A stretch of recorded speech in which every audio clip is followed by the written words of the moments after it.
बच्चों तो मैं आ गया हूं आपके साथ एक और चैप्टर को लेकर और आप ही की डिमांड पर यहां ऑप्शन वाइज सारे क्वेश्चन आंसर होने वाले हैं। तो ये एमसीक्यू का हमारा जो नेक्स्ट सीरीज हो रहा है जिसमें हम लोग क्या कर रहे हैं, ऑप्शन को लेकर के सारे एमसीक्यू को बना रहे हैं, वो यह है। तो यह कौन सा चैप्टर है? यह है विज्ञान क्लास 10 चैप्टर नंबर 6 जैव प्रक्रम। तो चलो हम लोग देखते हैं। यदि तुम्हें पीडीएफ खरीदना होगा ना तो डिस्क्रिप्शन में उसका लिंक है, वहां से तुम पीडीएफ को डाउनलोड कर सकते हो। तो चलो हम लोग देखते हैं क्या क्या क्वेश्चन है और क्या क्या तुम्हारी तैयारी है। तो एक तरीके से ये क्विज भी होने वाला है, टेस्ट भी होने वाला है तुम्हारा। कितने अच्छे से तुमने पढ़ा है। जब चैप्टर में पढ़ा रहा था तो पूरे चैप्टर से एमसीक्यू मैंने तुम्हें बताया था। तो देखो यहां पर अब मैं कॉन्सेप्ट कुछ खास नहीं बताने वाला, सीधे सीधे तुम्हें क्वेश्चन कराने वाला हो। तो यहां देखना, सबसे पहला जो क्वेश्चन है, स्वपोषी पोषण के लिए आवश्यक है। तो यहां देख सकते हो कार्बन डाइऑक्साइड, क्लोरोफिल, सूर्य का प्रकाश, उपयुक्त सभी। बहुत अच्छा, इसका आंसर क्या हो गया? उपयुक्त सभी। क्यों? क्योंकि जो स्वपोषी होते हैं वह इस ऑप्शन के अनुसार वह अपना भोजन कैसे बनाते हैं? यस, प्रकाश संश्लेषण के द्वारा बनाते हैं। और तुम जानते हो कि प्रकाश संश्लेषण में CO2 का उपयोग होगा, क्लोरोफिल सूर्य का प्रकाश का उपयोग होगा, उसके बाद वो अपना भोजन बनाएंगे। तो क्या तुम बता सकते हो प्रकाश संश्लेषण में क्या निकलता है? यस, उसमें ग्लूकोज का निर्माण होगा और साथ ही साथ उसमें क्या बनेगा तुम्हारा? उसमें ऑक्सीजन मुक्त होगा। तो यहां से बच्चों एक और क्वेश्चन यदि मैं पूछ लूं कि ऑक्सीजन कहां से मुक्त होता है, CO2 से या H2O से? ये VVI क्वेश्चन है। तो इसका उत्तर है H2O से हमें ऑक्सीजन प्राप्त होता है। तो एक और क्वेश्चन पूछ लूं, जो ग्लूकोज बन रहा है वह कैसे बन रहा है? तो वह CO2 से बनता है। ग्लूकोज का निर्माण किससे हो रहा है? CO2 से। बस इतना ही क्वेश्चन यहां से समझना है तुम्हें। चलो हम लोग यदि आगे बढ़ेंगे तो आगे का क्वेश्चन आ गया, मनुष्य में मुख्य श्वसन अंग कौन है? मनुष्य में श्वसन अंग कौन है? ट्रैकिया, नाक, फेफड़ा, क्लोम। तो मनुष्य में जो श्वसन होता है उसका मुख्य अंग क्या है? अरे वाह, बहुत अच्छा। इसका मुख्य अंग क्या है? फेफड़ा।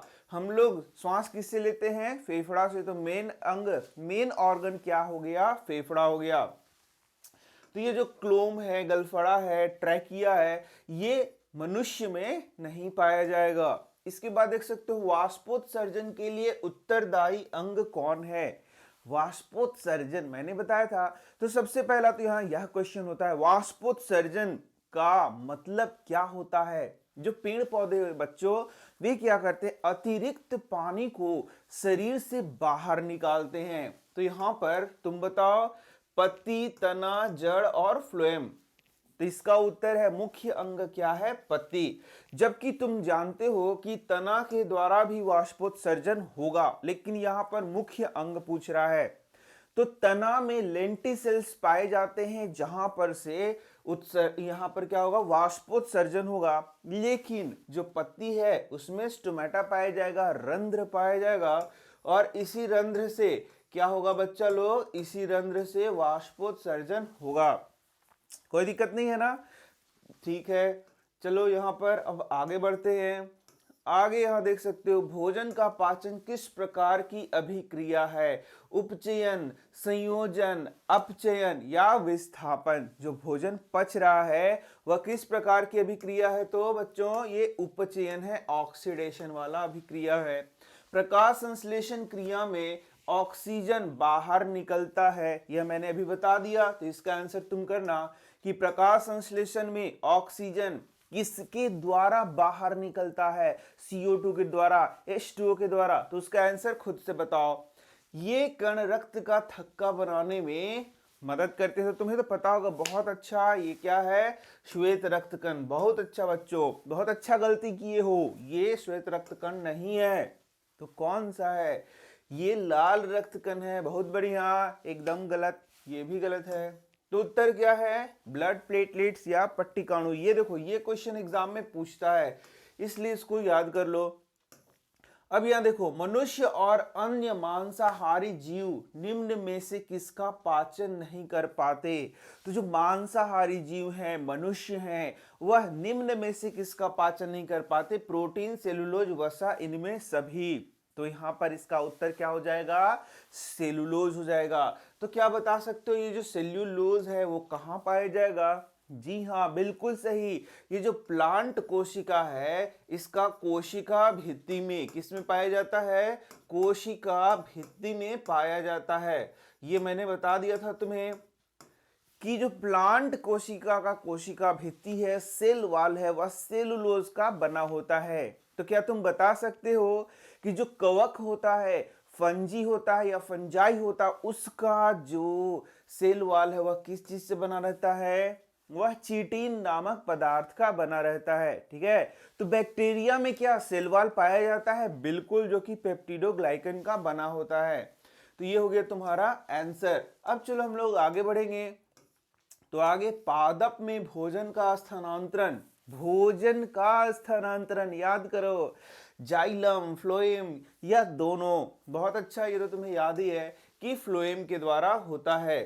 तो जाइलम के द्वारा क्या होता है, जल का स्थानांतरण होता है। ये मैंने तुम्हें पढ़ाया था कि जाइलम के द्वारा जल का स्थानांतरण होता है, और फ्लोएम के द्वारा यस जो भोजन बनता है ना उसका स्थानांतरण होता है। तो जाइलम में भोजन जल का स्थानांतरण नहीं कहते हैं, बल्कि जल का वहन कहते हैं, यह भी याद रखना। जबकि फ्लोएम में जो भोजन का वहन हो रहा है उसको वहन नहीं कहते, स्थानांतरण कहते हैं।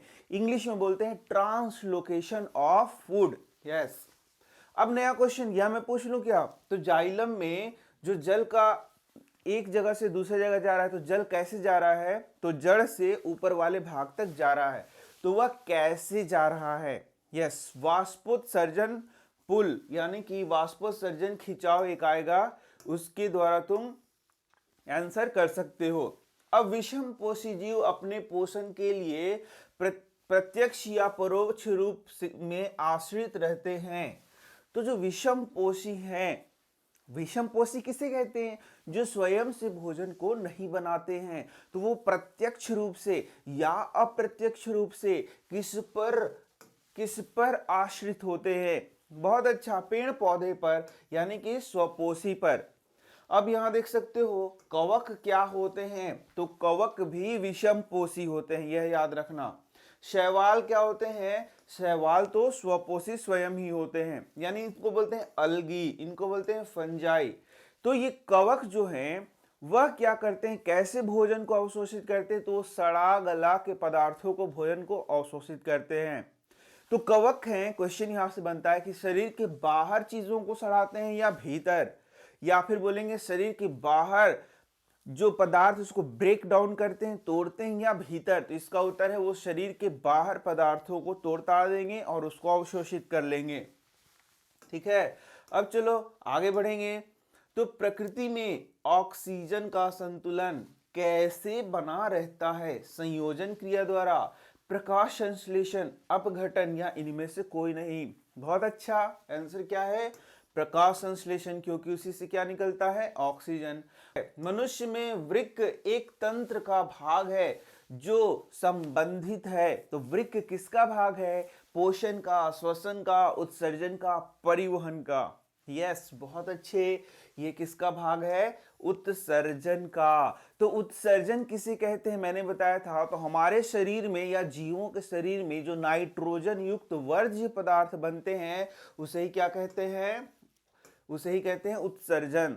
तो यहां से क्वेश्चन बनेगा कि उत्सर्जन में कैसा तत्व से युक्त पदार्थ बाहर निकाला जाता है, तो नाइट्रोजन युक्त वर्ज्य पदार्थ, नाइट्रोजन युक्त।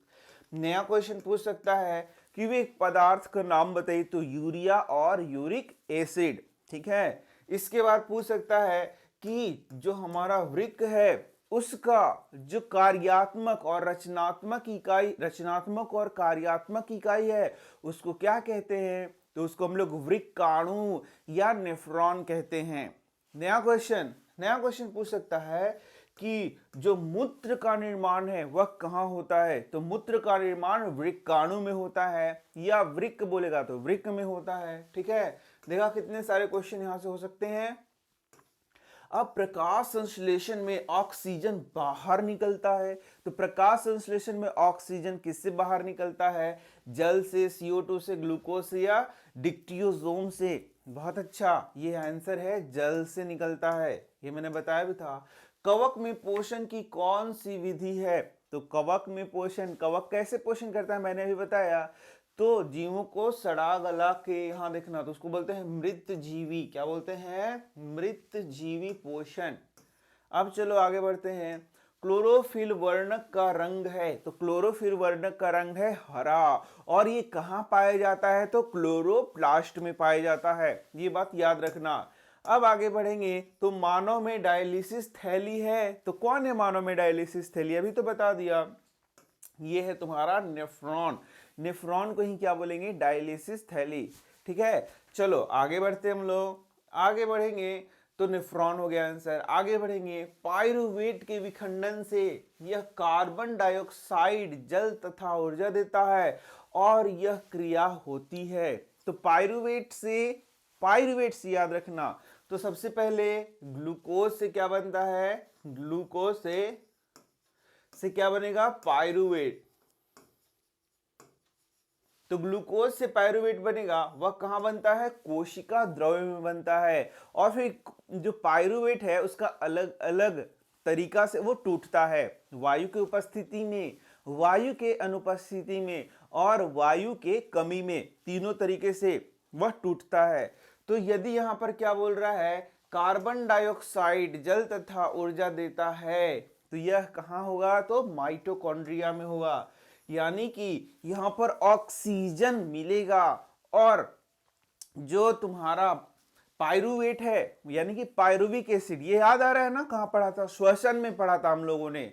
श्वसन, कोशिकीय श्वसन जो मैंने तुम्हें पढ़ाया है, वहां से ये क्वेश्चन है। तो वहां पर ये क्वेश्चन दिया हुआ है, तो क्या बनेगा? बोलो यस, वह बनेगा तुम्हारा, क्या क्या बनेगा? अरे भाई, टूट के बनेगा, CO2 बनेगा, H2O बनेगा, और बहुत मात्रा में ऊर्जा मिलेगा। तो ये ऊर्जा किस रूप में रहता है? ATP के रूप में रहता है, यह भी मैंने बताया था। तो ATP का फुल फॉर्म क्या होता है? Adenosine triphosphate. तो एक और क्वेश्चन, ये जो ATP टूटेगा तो पर मोल कितना ऊर्जा निकलेगा? तो 30.5 किलो जूल पर मोल ऊर्जा निकलेगा। तो ये 3-4 क्वेश्चन यहां से पूछे जाते हैं। खुला परिसंचरण तंत्र किसमें पाया जाता है? तो देखो यहाँ पर घोड़ा, ऊंट और मनुष्य, इनमें खुला परिसंचरण रक्त परिसंचरण तंत्र की बात हो रही है। तो वह खुला भी होता है और बंद भी होता है। तो ये जो मैमल्स हैं, इनमें पाया जाएगा बंद परिसंचरण तंत्र।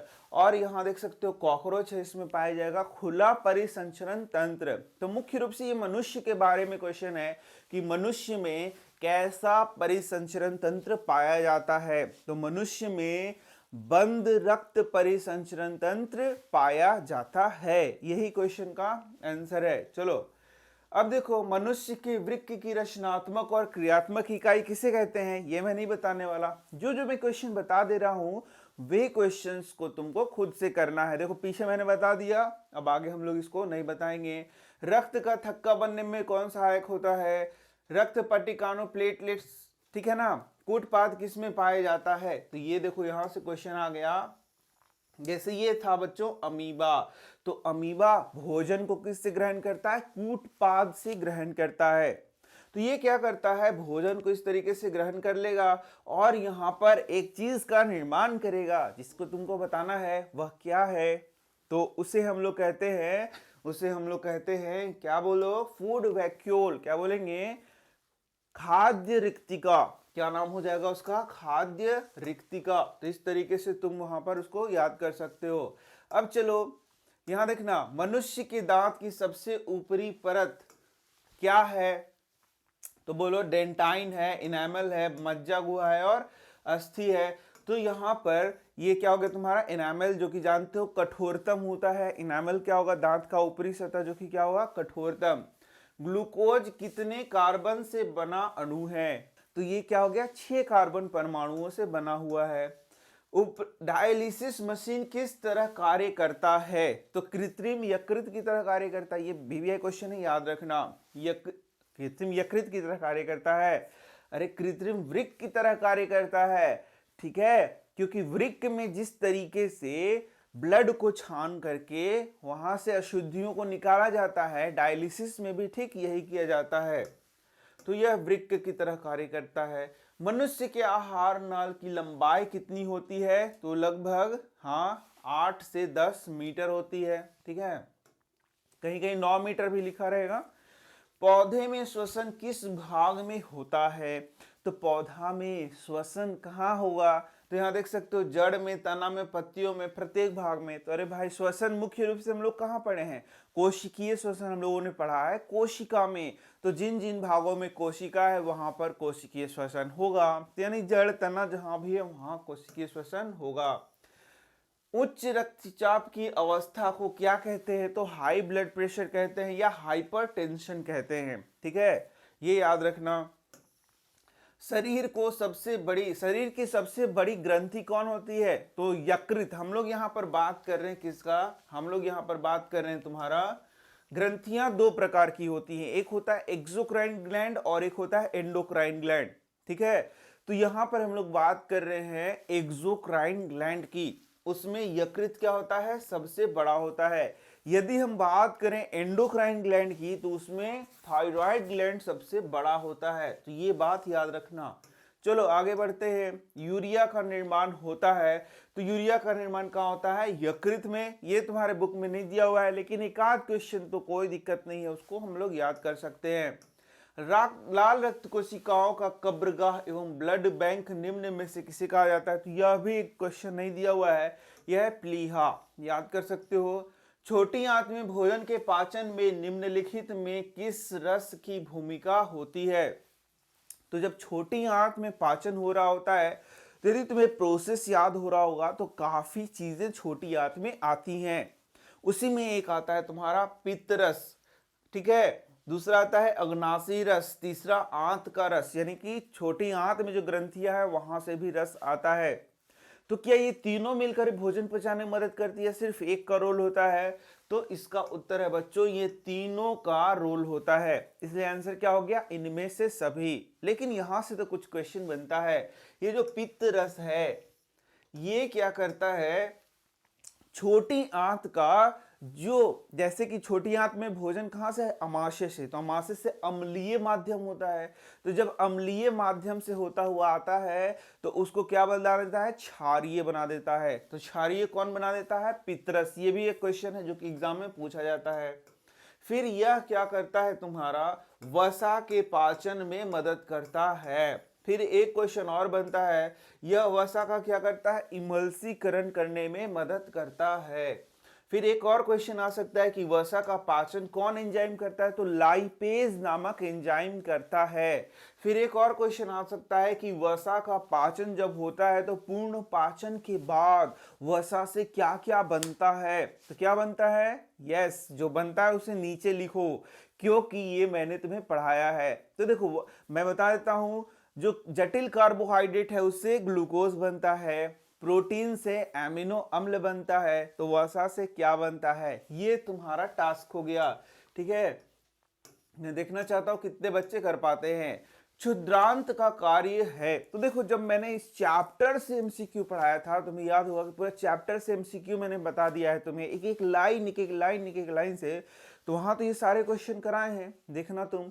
तो तुम यदि पढ़ना नहीं चाहते हो, मतलब शॉर्टकट चाहते हो, तो फिर कोई क्या कर सकता है? तो तुम्हें यदि एकदम एक एक लाइन से पूरा का पूरा एमसीक्यू देखना है तो उस वीडियो को देख लो, वहां एकदम हर एक लाइन से जितना क्वेश्चन बनेगा सबको बता दिया गया है। छोटी आंत का कार्य क्या है? तो भोजन का पाचन कहाँ होता है? छोटी आंत में। दूसरा, भोजन का अवशोषण कहाँ होता है? छोटी आंत में। अब यहां से क्वेश्चन अब मैं पूछता हूं, छोटी आंत में वह कैसी संरचनाएं होती हैं जो भोजन का अवशोषण करती हैं? तो इसका उत्तर है, छोटी आंत में उंगली नुमा प्रवर्ध होती हैं। कैसी प्रवर्ध होती हैं? उंगली नुमा प्रवर्ध होती हैं, जो कि भोजन का क्या करती हैं? अवशोषण करती हैं। उसे इंग्लिश में कहते हैं विलाई, ठीक है। और उसको हिंदी में क्या बोलते हैं? दीर्घ रोम, एकदम याद कर लेना। तो ये क्या करता है, कार्बोहाइड्रेट वसा एवं प्रोटीन का पूर्ण पाचन करता है। ठीक है, इसके बाद ये क्या करेगा, प्रोटीन एवं कार्बोहाइड्रेट का पूर्ण पाचन। तो सिंपल सा आंसर है कि ये कार्बोहाइड्रेट वसा और प्रोटीन का क्या करेगा, पूर्ण रूप से पाचन करता है। यह अमाशय से आने वाले अम्लीय भोजन को क्षारीय बनाता है। कौन सा चीज है यह, अभी बताया था ना, तो अभी यही आंसर है, यकृत से स्रावित पित्तरस। ठीक है, चलो, अग्नाशिक रस में पाया जाता है। तो अग्नाशय का जो रस है उसमें क्या पाया जाएगा, ट्रिप्सिन, लाइपेज, अमाइलेज या इनमें से सभी। बहुत अच्छे, इनमें से सभी एंजाइम पाया जाएगा। तो ट्रिप्सिन क्या करता है, यह प्रोटीन को पचाने में मदद करता है। लाइपेज क्या करेगा, यह कार्बोहाइड्रेट को पचाने में मदद करेगा। और एमाइलेज क्या करेगा, अमाइलेज, यस बहुत अच्छा, यह जो एमाइलेज है वह कार्बोहाइड्रेट को पचाने में मदद करेगा। और ये जो लाइपेज है ये क्या करेगा, वसा को पचाने में मदद करेगा। बहुत अच्छे बच्चा लोग, तुम लोगों को थोड़ा सा भी कंफ्यूज नहीं किया जा सकता है, क्योंकि तुम लोग बहुत अच्छे से पढ़ चुके हो इस चैप्टर को। तो अमाइलेज, अमाइलेज कार्बोहाइड्रेट का पाचन करता है, और लाइपेज किसका पाचन करता है, वह वसा का पाचन करता है। बहुत अच्छा। अब देख सकते हो संवहन उत्तक के रूप में पाए जाते हैं। संवहन उत्तक के रूप में कौन पाया जाएगा, तो जाइलम एवं फ्लोएम को हम लोग संवहन उत्तक कहते हैं। क्या बोलते हैं, संवहन उत्तक, क्योंकि वह संवहन का कार्य करता है। तो बी एंड सी दोनों इसका उत्तर हो गया। एक स्वस्थ मनुष्य का रक्तचाप, वही मैंने बता दिया था, 120/80। प्रकाश संश्लेषी अंग इनमें से कौन है, तो कौन है, स्टोमाटा, पत्ती, हरित लवक या जड़। तो इसका उत्तर क्या है, हरित लवक यानी कि क्लोरोप्लास्ट। और क्लोरोप्लास्ट में क्या पाया जाता है, क्लोरोफिल, जहां पर क्या होगा, प्रकाश संश्लेषण होती है। पाचन की क्रिया पूर्ण होती है, तो पाचन कहां पर पूर्ण होगा, तो छोटी आंत में। तो बड़ा सिंपल सा क्वेश्चन था। तो अच्छा, आंसर कैसे हो सकता है, यदि तुम्हारा थियरी मजबूत है, इसको याद नहीं किया जा सकता। याद रखना, ये बहुत सारे ऐसे क्वेश्चन है, जैसे रक्तचाप कितना होता है, तो 120/80, इसको याद कर सकते हैं। लेकिन बहुत सारे ऐसे क्वेश्चन हैं जिनको याद नहीं कर सकते हैं। उनको क्या कर सकते हैं हम लोग, उनको थ्योरी यदि पता है, यदि पाचन पूरा मैंने पढ़ लिया है, तो पाचन से रिलेटेड अब जो भी क्वेश्चन आएगा उन सारे क्वेश्चन को मैं बता पाऊंगा। तो याद रखना, वो थ्योरी बेस्ड है। याद रखना, पादपों में जल तथा लवणों का परिवहन हमेशा क्या होगा, तो जल तथा लवणों का जो परिवहन है वो एक दिशा में होगा, यानी जड़ से तना तक, पत्तियों तक एक दिशा में होगा। तुम सोचो कि ये ऊपर से नीचे, नीचे से ऊपर, ऐसा नहीं होता है। ठीक है, अब चलो, लेकिन यदि हम लोग बात करें भोजन का, तो भोजन का जो स्थानांतरण है वह नीचे से ऊपर, ऊपर से नीचे या विभिन्न भागों में हो सकता है। तो हम लोग कहते हैं जहां पर ज्यादा है वहां से कम की ओर उसका गमन होता है। किसके द्वारा, तो फ्लोएम के द्वारा। बहुत अच्छा। चलो नया, मुख गुहा में आहार के कौन से भाग का पाचन होता है, तो मुख गुहा में आहार का कौन सा, जैसे कि प्रोटीन हो गया, कार्बोहाइड्रेट हो गया, या फिर तुम्हारा वसा हो गया, किसका पाचन हुआ, तो इसका उत्तर है, बोलो यस, स्टार्च का पाचन होता है। ठीक है, स्टार्च क्या है, कार्बोहाइड्रेट है। तो यहां से क्वेश्चन पूछता है कि स्टार्च टेस्ट के लिए किस रसायन का उपयोग करेंगे, इसका उत्तर है आयोडीन का उपयोग करेंगे। तो जब स्टार्च में आयोडीन को डाला जाता है तो ब्लू ब्लैक कलर देता है, किस रंग में परिवर्तित होता है, तो नीला काला रंग में परिवर्तित हो जाता है। जैव प्रक्रम के अंतर्गत निम्न में से कौन आता है, तो पोषण, श्वसन, उत्सर्जन या सभी। तो ये तो सभी जैव प्रक्रम है।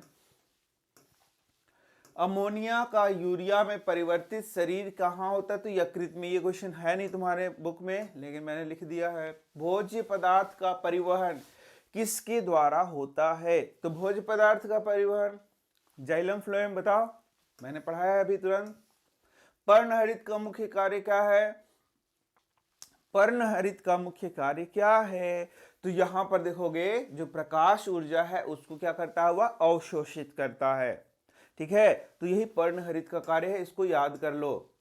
मतलब जब प्रकाश संश्लेषण होगा तो प्रकाश ऊर्जा को कौन अवशोषित करेगा? तो पर्णहरित।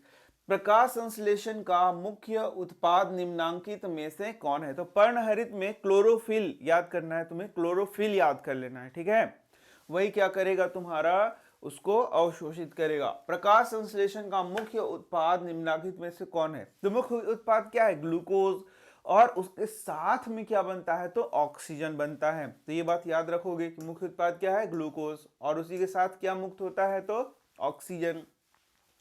अमाशय में कौन सा अम्ल श्रावित होता है? तो अमाशय में तो HCl पढ़ा है ना तुमने। अमाशय में 3 चीज श्रावित होते हैं। पहला HCl नामक क्या है? अम्ल है। और दूसरा क्या है? पेप्सिन नामक एंजाइम है। बहुत अच्छा। और तीसरा क्या है? Mucus, VVI। तीनों एकदम इंपॉर्टेंट है। तो यहां से यदि एक क्वेश्चन पूछ देगा तुम्हारा कि जो HCl है वह अमाशय का जो माध्यम है उसको क्या बनाता है? तो अम्ल है, तो अम्लीय बनाता है। एक और क्वेश्चन पूछेगा, यह और क्या कार्य करता है? तो ये पेप्सिन को एक्टिव करता है जिससे कि प्रोटीन का पाचन हो सके। एक और क्वेश्चन आ सकता है कि जो पेप्सिन है वह किसका पाचन करता है? तो प्रोटीन का पाचन करता है, ठीक है। तो इस तरीके से सारे क्वेश्चंस तुम्हारे पूछे जाएंगे और तुम उसका आंसर कर सकते हो। तो नया क्वेश्चन की ओर बढ़ते हैं, और ये क्वेश्चन है, गोबर छत्ता किसके अंतर्गत आता है? तो गोबर छत्ता क्या है? यह एक कवक है। तो कवक किसके अंदर आता है? यस, वह एक क्या है तुम्हारा? मृत जीवी है। अब याद रखना, मृत जीवी, परजीवी, ये सारे क्या होते हैं? तो परजीवी क्या होता है? परजीवी जीवित प्राणियों के शरीर के ऊपर रहता है और अपना भोजन लेता है, वो परजीवी हो गया। लेकिन जो मरे हुए चीजों से अपना भोजन ग्रहण करेंगे वो मृत जीवी हो गया। तो इसमें खास अंतर होता है। तो यदि यहां पर पूछा जाए अमर बेल क्या है, कसकट्टा जिसको बोलते हैं, तो वह एक पादप परजीवी है। जैसे कि जो तुम्हारा बहुत सारे जीव क्या होते हैं, दूसरे के शरीर पर क्या करते हैं? जैसे कि तुम्हारा चमोकन एक नाम होता है, जो कि गाय बैल के शरीर पर रहेगा और उससे खून को चूसेगा, ठीक है। तो वो सब क्या होते हैं? वो सब एक वे परजीवी के उदाहरण, जो कि जीवित प्राणियों के शरीर से अपना भोजन को क्या करता है? अवशोषित करता है। प्रोटीन का पाचन कहाँ होता है या कहाँ शुरू होता है? तो अमाशय में शुरू होता है। प्रोटीन का पाचन पूर्ण कहाँ होगा? तो यस, प्रोटीन का पाचन पूर्ण कहाँ होगा? छोटी आंत में। ये तो मैंने बता दिया। प्रोटीन का पाचन शुरू होता है अमाशय में। अमाशय में कौन सा एंजाइम पाया जाता है? अभी तुरंत बता दिया था, पेप्सिन। देख लो, जो पढ़ाया वही है। पायरुवेट के विखंडन से यह कार्बन डाइऑक्साइड, तो मैंने बता दिया कि ये पायरुवेट के विखंडन से यह कार्बन डाइऑक्साइड जल तथा ऊर्जा देता है और यह क्रिया होता है तो ये माइटोकॉन्ड्रिया में होता है, ठीक है। ये याद रखना, माइटोकॉन्ड्रिया में होगा। पौधों में श्वसन क्रिया के अंतर्गत एटीपी के टूटने से कितनी ऊर्जा मुक्त होती है? तो 30.5 किलो जूल पर मोल, ये मैंने बता दिया। पौधों में वाष्पोत्सर्जन कैसे होता है? तो वाष्पोत्सर्जन किसके द्वारा होता है? स्टोमाटा के द्वारा, अभी तो बताया था। इसमें से कहां गैसीय आदान प्रदान होता है? तो कूपिका में बच्चों। किसमें गैस का आदान प्रदान होता है? कूपिका में। ये भी क्वेश्चन था। तो जो हमारा फेफड़ा है वहीं पर क्या है? कूपिका पाई जाती है। और जहां पर गैसीय आदान प्रदान होता है, यानी कि ऑक्सीजन को शरीर के अंदर ले लिया जाता है और CO2 को शरीर से बाहर कर दिया जाता है। हृदय से रक्त को संपूर्ण शरीर में पंप किया जाता है। किसके द्वारा? नीलय के द्वारा, आलिंद के द्वारा, इनमें से सभी। तो यहां पर देख सकते हो, जैसे हृदय हम लोगों ने बना दिया, तो ऊपर क्या होता है? आलिंद होता है, नीचे क्या होता है? नीलय होता है। ये मैंने पढ़ाया था। तो इस तरीके से यहाँ पर जो पंप करेगा वह क्या करेगा? नीलय यहाँ पर क्या करता है? पंप करता है। ये याद रखना। मछली के हृदय में कितने कोष्ठ होते हैं? तो मानव के हृदय में कितने कोष्ठ होते हैं? 4। और मछली में कितना होता है तुम्हारा? 2। मानव हृदय में कितने? तो 4। मानव हृदय में कितने आलिंद और कितने नीलय होते हैं? तो 2 आलिंद और 2 नीलय। मानव हृदय का औसत प्रकुंचन दाब है, तो औसत प्रकुंचन दाब कितना है? 120 mmHg, याद रखना। और अनुशीतलन दाब क्या है? 80 mmHg, ये दोनों याद रखना है। तो प्रकुंचन दाब कितना है? 120 मिलीमीटर Hg। तो प्रकुंचन दाब और अनुशीतलन दाब, इन्हीं दोनों को मिलाकर बीपी यानी कि ब्लड प्रेशर को मेजर करेंगे और दोनों का मान क्या हो जाएगा 120/80, जो एक नॉर्मल मनुष्य का रक्तचाप होता है। पौधों में जाइलम निम्नांकित में से किसके परिवहन के लिए जिम्मेदार हैं? तो तुम्हें पता ही है, पानी के लिए, पानी और लवण के लिए। पौधों में वाष्पोत्सर्जन किस भाग में होता है? तो वाष्पोत्सर्जन कहाँ होगा? मुख्य रूप से तना पत्ती में होगा, लेकिन तना में भी होता है। पौधे अतिरिक्त जल से छुटकारा पाते हैं किसके द्वारा? जल्दी से बताओ, ये तुम्हारे लिए क्वेश्चन है। पादप में जाइलम उत्तरदायी होता है जल के वहन के लिए, भोजन के वहन के लिए। बोलो, ये तुम्हारे लिए है। कौन सा एंजाइम इमल्सीकृत वसा का पाचन करता है? तो वसा का पाचन कौन करता है? पेप्सिन, ट्रिप्सिन, लाइपेज, कोई नहीं। जल्दी बताओ आंसर। सब बता दिया है। प्रकुंचन, रक्त दाब बता ही दिया है। पत्तियों में प्रकाश संश्लेषण द्वारा बना भोजन पादप के अन्य भागों में किसके द्वारा भेजा जाता है? जाइलम, फ्लोएम, रंध्र। जल्दी बताओ। पौधों में वाष्पोत्सर्जन किस भाग में होता है? एकदम फास्ट आंसर आना चाहिए। कृत्रिम वृक्क किन अपशिष्ट पदार्थों को रुधिर से अपोहन द्वारा पृथक करता है? तो नाइट्रोजन युक्त वर्ज्य पदार्थों का। ये तो मैं बार बार बता रहा हूं कि नाइट्रोजन युक्त पदार्थों का क्या करता है? अपोहन द्वारा क्या करता है? शरीर के बाहर निकलता है। तो कृत्रिम तरीके से देख सकते हो तुम चित्र अपने बुक में, ये मैंने पढ़ाया भी है तुम्हें बुक में जब मैं पढ़ा रहा था। निम्नलिखित में से कौन उभय लिंगी जंतु है? तो केंचुआ याद रखना। श्वसन के दौरान कौन सी गैस निकलती है? तुम्हें बताने की जरूरत है क्या? प्रकाश संश्लेषण का अंतिम उत्पाद क्या है? यस, ग्लूकोज है। भोजन के पाचन के समय हमारे आमाशय में उत्पन्न होने वाला अम्ल कौन है? विवेक क्वेश्चन बताओ।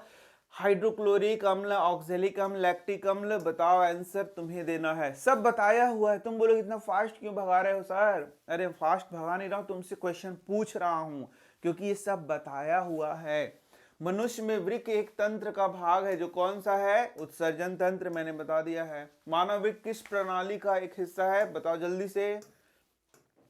अरे भाई फास्ट नहीं भगाऊं क्या? बैठे रहूं, बहुत सारे क्वेश्चन हैं। छोटी आंत की दीवार में पाई जाने वाली ग्रंथियों के स्राव को क्या कहते हैं? छोटी आंत में जो रस निकलता है उसे क्या बोलते हैं? आंत्र रस, जठर रस, सक्कस, एंटेरिकस, इसमें से सभी। जल्दी बताओ। यस, जठर रस है। पादप में जठर रस है। छोटी आंत है, छोटी आंत, तो छोटी आंत में क्या है तुम्हारा? आंत्र रस है। ठीक है, इसको याद रखना। पादप में वाष्पोत्सर्जन मुख्यतः होता है, तो पादप में वाष्पोत्सर्जन किसके द्वारा होता है? रंध्रों के द्वारा। ये तो जानते हो। हाँ, लेकिन कुछ और दिया हुआ है। वात रंध्रों के द्वारा, तरुण तना के द्वारा। तो मैंने बार बार बताया यदि पत्ती दिया हुआ है तो ठीक है, लेकिन और जगह से भी होता है। तो ये सारा तुम्हारा यहाँ आंसर सही है। बहुत अच्छा सभी। अमीबा में भोजन का अंतर्ग्रहण किसके द्वारा होता है? कूट पादों के द्वारा भोजन लेता है, अभी तो बताया था। स्टोमाटा का मुख्य कार्य क्या है? तो स्टोमाटा क्या करता है? गैसों का आदान प्रदान करता है, वाष्पोत्सर्जन की प्रक्रिया को करता है। तो इनमें से ये क्या हो जाएगा? सभी हो जाएगा तुम्हारा। छोटी आंत भोजन के पाचन में निम्नलिखित में से किस रस की भूमिका होती है? छोटी आंत भोजन के पाचन में निम्नलिखित में से किस रस की भूमिका होती है? बताओ। पित्त रस, अग्नाशी रस, आंत्र रस, इनमें से सभी। तो सभी अभी तो पढ़ाया था, सबका यहाँ पर रोल होता है। इथाइल अल्कोहल किस प्रकार के श्वसन में बनता है? वायवीय श्वसन, अवायवीय श्वसन, पढ़ाया हुआ है। बहुत अच्छा, अवायवीय श्वसन। निम्नांकित में से कौन सा एंजाइम लार में पाया जाता है? तो लार में कौन सा एंजाइम पाया जाता है? बोलो जल्दी से। यस, लार में पाया जाएगा एमिलेज नामक एंजाइम, जो कि क्या करेगा? वह मंड का क्या करता है? पाचन करना शुरू कर देता है, जो मैंने तुम्हें बताया था। सड़ी गली चीजों पर पोषित होने वाली, ये मैं नहीं बताने वाला। परजीवी, मृतजीवी पर पोषित। जल्दी से बताओ। मृतजीवी। ऊर्जा उत्पादन के लिए कोशिका प्राय किसका उपयोग करता है? ग्लूकोज का। मृतजीवी पोषण में भोजन का पाचन कहाँ होता है? तो मृतजीवी कोशिका के अंदर की बाहर, अभी तो पढ़ाया था कि कोशिका के अंदर की बाहर, तो कोशिका के बाहर होता है। वह प्रक्रिया जिसके द्वारा मनुष्य श्वास ग्रहण करता है तथा छोड़ता है, श्वासोच्छ्वास। सांस लेना तथा सांस छोड़ना क्या बोलता है, श्वासोच्छ्वास कहते हैं। स्टोमाटा के किस कोशिका में क्लोरोफिल पाया जाता है? स्टोमाटा के किस कोशिका में? तो स्टोमाटा कैसे बनता है पता है ना तुम्हें? इस तरीके से स्टोमाटा का निर्माण होता है, जिसे बोलते हैं द्वार कोशिका। क्या बोलते हैं? द्वार कोशिका। और ये छिद्र होता है, तो द्वार कोशिका इसका क्या हो जाएगा? आंसर हो जाएगा। अवायवीय श्वसन कोशिका के किस भाग में होता है? तो अवायवीय किस भाग में होता है? वायवीय होता है तुम्हारा माइटोकॉन्ड्रिया में, तो अवायवीय कहां हो जाएगा तुम्हारा? कोशिका द्रव्य में। प्रकाश संश्लेषण के समय निष्कासित ऑक्सीजन आता है, कहां से आता है? जल्दी बताइए। ग्लूकोज के एक अणु के में ऑक्सीजन के कितने परमाणु होते हैं? जल्दी बताइए। किस खाद्य पदार्थ से हमें उचित मात्रा में आयोडीन प्राप्त हो सकता है? तो यहाँ पर जो आंसर है वह है नमक। तो इस चैप्टर में इसको पढ़ाया नहीं गया है, मैं ऐसे ही बता दे रहा हूँ तुम्हें। मनुष्य और अन्य मांसाहारी जीव निम्नलिखित में से किसका पाचन नहीं कर पाते? जल्दी बताओ। निम्न में से परजीवी पादप का उदाहरण क्या है? कसकट्टा है, ये मैंने बता दिया था। VBI क्वेश्चन है, स्वपोषी पोषण के लिए आवश्यक है क्लोरोफिल, ये तो मैंने बता ही दिया है। निम्न में से कौन पोषण की विधि है?